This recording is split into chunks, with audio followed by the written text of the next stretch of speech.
आज हम एक प्रैक्टिकल करने जा रहे हैं कि धातु का या जो कंडक्टर होता है, चालक होता है, उसका जो प्रतिरोध है वो तापक्रम के साथ बढ़ता जाता है।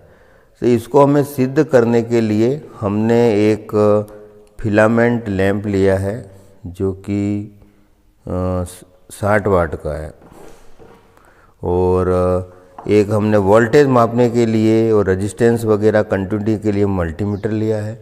एक हमने 0 से 1 एम्पियर का MI टाइप एमीटर लिया है।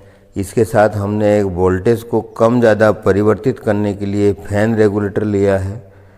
और सबसे पहले इस एक्सपेरिमेंट को करने के लिए जो फिलामेंट ये लैंप है हमारा 60 वाट का, इसका फिलामेंट का रूम टेम्परेचर पर कितना प्रतिरोध है ये हम ज्ञात करेंगे। और इसको ज्ञात करने के लिए हमने मल्टीमीटर की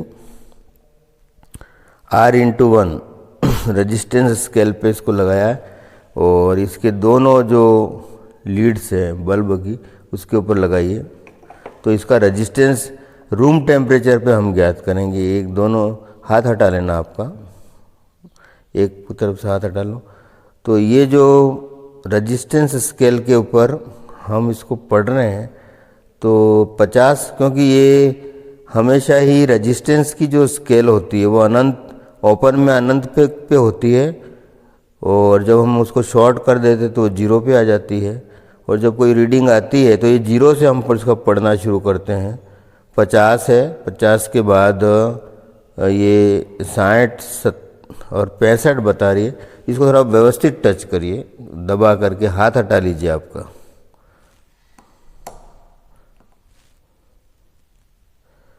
तो ये टेम्परेचर के आधार पे अभी ये 60-65 के लगभग आ रही है। कभी कभी ये 75 भी, पिछली कल हमने इसको दोहराया था तब ये 75 आई थी। तो ये लगभग रीडिंग है। ये एग्जैक्ट पहले हम इसको क्या है कि इसका 0 बैलेंस कर लेते हैं। मीटर को तो हमने रेजिस्टेंस की उच्च स्केल पे रख के इसको 0 एडजस्ट कर लेते हैं। तो ये इसका नॉब होती है जिससे इसकी 0 एडजस्टमेंट हम करते हैं। तो ये 0 एडजस्टमेंट कर लेना चाहिए मल्टीमीटर में। अब हम इसकी रीडिंग को चेक करेंगे। लगाओ। तो ये हमने इसके दोनों जो क्लैंप जो पॉइंट्स आ रहे हैं फिलामेंट के, उसके ऊपर मल्टीमीटर की लीड लगाई है, और ये इसकी जो पाठ्यांक जो आ रहा है वो 70 आ रहा है, लगभग 60-70 और के लगभग आ रहा है। 75 तक भी आ जाता कई बार। तो ये रीडिंग इसकी हम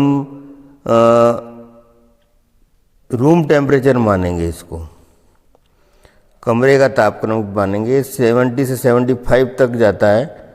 ये 60 वाट का लैंप है, तो ये इसका हमने शुरू का प्रतिरोध माप लिया। अब हम इसके लिए प्रैक्टिकल ये करेंगे कि इस बल्ब को हम वोल्टेज देंगे। वोल्टेज देने से इसका फिलामेंट हीटअप होगा, और हीटअप होने से इसकी V/I रीडिंग नोट करते जाएंगे, और उस आधार पे हम इसका रेजिस्टेंस ज्ञात। तो हमने एक एक्सपेरिमेंट का सेट तैयार किया है। मल्टीमीटर की दोनों लीडें बल्ब के विभवांतर मापने के लिए लगा दी हैं। एक लाल लीड तो सीधे ये बल्ब को जो तार जा रहा है वहाँ पे लगी, और दूसरी वाली लीड जो बल्ब को दूसरा तार जा रहा है वहाँ पे हमने लगा दी है। और हम सिंगल फेज की सप्लाई जो दे रहे हैं ये एक रेगुलेटर के माध्यम से एमीटर को सीरीज़ में रखते हुए हमारी ये लोड को सप्लाई जारी है। एमीटर लगा हुआ है। अब हमें जो प्रतिरोध निकालना है वो ओम के नियम के अनुसार V वोल्टेज की रीडिंग और करंट की रीडिंग के आधार पर निकालना है। और ये थोड़ा मल्टीमीटर को हम ये इस तरह से रख देते हैं, तो वर्टिकल में थोड़ी दिक्कत आ रही थी। अब ये मल्टीमीटर को हमने 250 की स्केल पे रख दिया है, और रेगुलेटर को हम पोजीशन को बदलते जाएंगे। तो उस आधार पे वोल्टेज और धारा के मान को हमें नोट करना है, और उसके बाद ही हम सूत्र से R = V/I सिर्फ प्रतिरोध ज्ञात करेंगे। तो ये एक्सपेरिमेंट का सेट पूरा तैयार हो चुका है। 60 वाट का बल्ब है, इसको रूम टेम्परेचर पे प्रतिरोध ज्ञात कर लिया है। तो अब नाउ स्टार्ट, एक्सपेरिमेंट स्टार्ट करिए। सप्लाई ऑन करो, सप्लाई ऑन करिए। सप्लाई उधर से ऑन करिए। तार हिल गए, सप्लाई ऑन करिए। तो ये 1 मिनट रुकिए, फर्स्ट पोजीशन पे रखो, जो बिल्कुल ही डिम पोजीशन। हाँ ठीक है, कोई दिक्कत नहीं। इसके ऊपर हमारा जो 250 वोल्ट की रेंज के आधार पे हिला क्यों रहा? टर्मिनल हिल रहा है। ये लगभग 1 मिनट, ये वोल्टेज जो आ रहा है ये पकड़ के रख। 25 के लगभग आ रहा, 25 के बाद 25, 30, 40 के आसपास वोल्टेज है। और ये धारा उसी हिसाब से 0.1 से ऊपर आ रही है, 0.14 आ रही है। तो ये तो वोल्टेज वेरिएशन से धारा और का मान भी बदलता रहता है। कौन सी पोजीशन पे है ये? फर्स्ट पोजीशन पे है। कई बार वोल्टेज कम ज़्यादा होते रहते हैं, इससे आगे बढ़ाओ इसको। तो ये देखो धारा का मान बढ़ गया, 0.15 और 0.2 के बीच में 0.16 के लगभग चला गया। रुकना 1 मिनट। और वोल्टेज की रीडिंग इसी हिसाब से ये 50 के बाद 70 तक आ गई है। नेक्स्ट फिर आगे बढ़ाइए। ये धारा का मान 0.21 हो गया है। और ये वोल्टेज का जो रीडिंग है, रुकिए, वोल्टेज की रीडिंग है वो 100 के बाद ये 110 हो गई है। फिर आगे बढ़ी तक चली गई है। 0.2 के बाद ये जो खंड हमारे आ रहे हैं 1, 2, 3, 0.23 तक चली गई है। फिर नेक्स्ट रीडिंग नोट करो। ये वोल्टेज की रीडिंग जो हमारे आ रही है ये 150 और 150 के बाद ये 175 के पहले 165 तक आ रही है। और करंट है वो लगभग इसका वेरिएशन 23.5 तक चल रहा है, 0.24 और 0.23 के बीच आ रहा है। नेक्स्ट रेगुलेटर का स्विच बदलिए। तो ये वोल्टेज बढ़ कर के लगभग 175, 80, 90 तक चला गया है। और धारा वहीं पर है, 0.24 और 0.25 के बीच में धारा आ गई है। नेक्स्ट चेंज करिए। ये फुल वोल्टेज आ गया इसका हमारा। वोल्टमीटर का जो मल्टीमीटर से जो वोल्टेज आ रहा है वो लगभग 240 तक आ गया है। और धारा हमारी 0.26 आ गई है, 0.25 और 0.26 तक आ गई है, 0.26 आ रही है। और ये जो वोल्टेज हमारा आ रहा है ये 240 आ रहा है। नेक्स्ट ये बंद ऑफ पोजीशन आ गई। तो ये हमने कल इस एक्सपेरिमेंट, क्योंकि वोल्टेज जो है वो वेरिएशन होता रहता रहे, कल हमने इस रीडिंग इस तरह से पाठ्यांक लिए थे और एक सारणी बनाई थी। ये सारणी आपके सामने है, उसकी रीडिंग को हम पढ़ रहे हैं। 0 विभवांतर और 0 करंट पे 0.75 ओम रेजिस्टेंस हमने मल्टीमीटर से माप के देखा था। उसके बाद 20 volt, 55 volt, 65 volt, 90 volt, 125 volt, 155 volt, 180 volt, 230 volt. फिर जो धाराओं का जो वेरिएशंस आ रहा था वो 0.11 एम्पियर, 0 के बाद 0.11 ampere, 0.16 ampere, 0.17 ampere, 0.20 ampere, 0.21 ampere, 0.23 ampere, 0.24 ampere, 0.25 ampere. अभी एक और वेरिएशन 10वां फिर हमारे को आया 240 और उसके ऊपर करंट आ रही है 0.26 एम्पियर। तो 240 में 0.26 का भाग दीजिए कितना आ रहा है। इस प्रकार हमने R बराबर V/I, तो पहला ऐसे रहने दीजिए। पहला तो 75 ओम है, दूसरा जो रेजिस्टेंस है 181.81 ओम है, दूसरा इसके बाद जो 55 के साथ जो आएगा वो 343.75, 65 के साथ 0.17 का भाग देने पर 382.35, 90 में 20 का भाग दें 450, 125 में 0.21 का भाग देंगे तो 595.23 ओम, 155 में 0.23 का भाग देंगे 673.91, 180 में 0.24750 ओम, 230 में 0.25 का भाग देंगे 920 ओम। और लास्ट एक आज और एक रीडिंग हमको मिली तो क्योंकि वोल्टेज वेरिएशन तो 240 में 0.26 का भाग दो कितना आ रहा है, 240 में 0.26 का भाग दीजिए 923.07।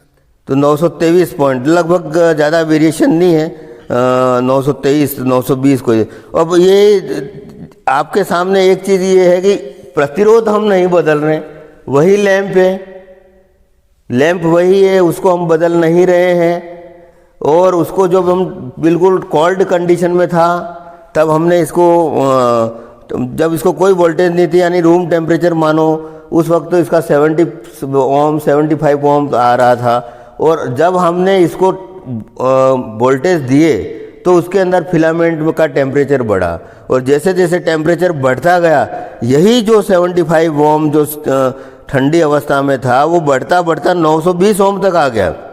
और ये इस तरह से सिद्ध होता है कि किस तरह से तापक्रम बढ़ने से प्रतिरोध बढ़ता है, ये ऑटोमेटिकली प्रूव हो रहा है। और इसको हम टेम्परेचर कोफिशिएंट कहते हैं। और इसकी प्रति तो चालक का तापक्रम बढ़ने से उसके प्रतिरोध पे क्या प्रभाव पड़ता है, इसका एक्सपेरिमेंट हमने ये पूरा किया। और उसके बाद इसके ये जो पाठ्यांक हैं वोल्टेज करंट की रीडिंगें नोट करी है।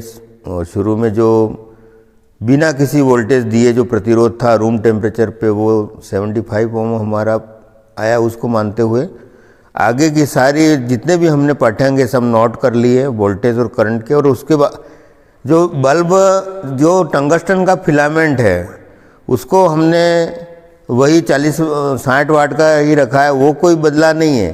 परंतु उसके तापक्रम के बदलने से उसके प्रतिरोध पे क्या प्रभाव पड़ता है वो हमने इसके देखा है। और उसके आधार पे हमने V/I से सारे प्रतिरोध निकाल लिए हैं जो कि सारणी में आपको दिख रहे हैं। तो ये इससे ये दिख रहा है कि देखो किस तरह से तापक्रम बढ़ने से प्रतिरोध बढ़ रहा है। जहाँ पर एक ही फिलामेंट है टंगस्टन का, एक ही 60 वाट का बल्ब है, उसको हमने नहीं बदला है। और जो रूम टेम्परेचर पर 75 ओम है वो उसके तापक्रम बढ़ने से उसका जो रेजिस्टेंस बढ़ते बढ़ते 923 तक हो गया है, 920 230। और उसके बाद एक और रीडिंग हमारी आई थी 240 पे, तो यहाँ तक 920 तक 23 तक ये बढ़ गया। मतलब इतना गुना ये मतलब तापक्रम इसका बढ़ा है। ये पॉजिटिव टेम्परेचर कोफिशिएंट कहलाता है।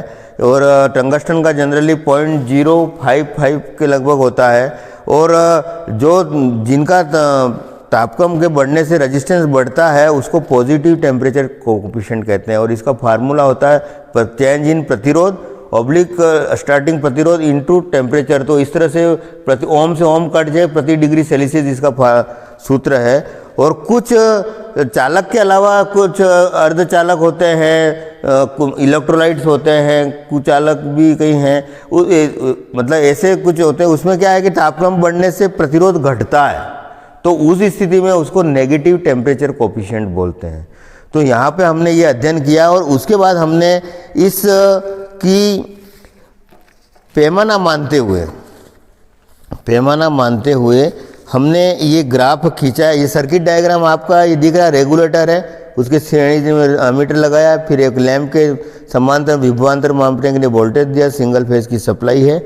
और हमने ये एक्स एक्सिस पर दो बड़े खंड यानी 2 सेंटीमीटर के लगभग उसमें 0.05 एम्पियर माना है। और वाई अक्ष पर दो बड़े खंड यानी ये 2 सेंटीमीटर हुआ और 20 mm मान सकते हैं, 100 वोल्ट हुआ। ये पैमाना मान करके हमने सारी 9 रीडिंग लगभग 10 रीडिंग में 230 वोल्ट तक की रीडिंगों को हमने ग्राफ पेपर पर इसके पॉइंट्स ड्रॉ किए हैं, first point, second point, third point. और ये सारे पॉइंट को ड्रॉ करने के बाद ये जो ग्राफ है वो बढ़ता हुए क्रम में बता रहा रेजिस्टेंस को, स्थिर क्रम में नहीं, बढ़ते हुए क्रम में ये ग्राफ हमने खींचा है। और ये ग्राफ से स्पष्ट होता है कि किस तरह से तापक्रम के बढ़ने से चालक में धातुओं में प्रतिरोध में वृद्धि होती है।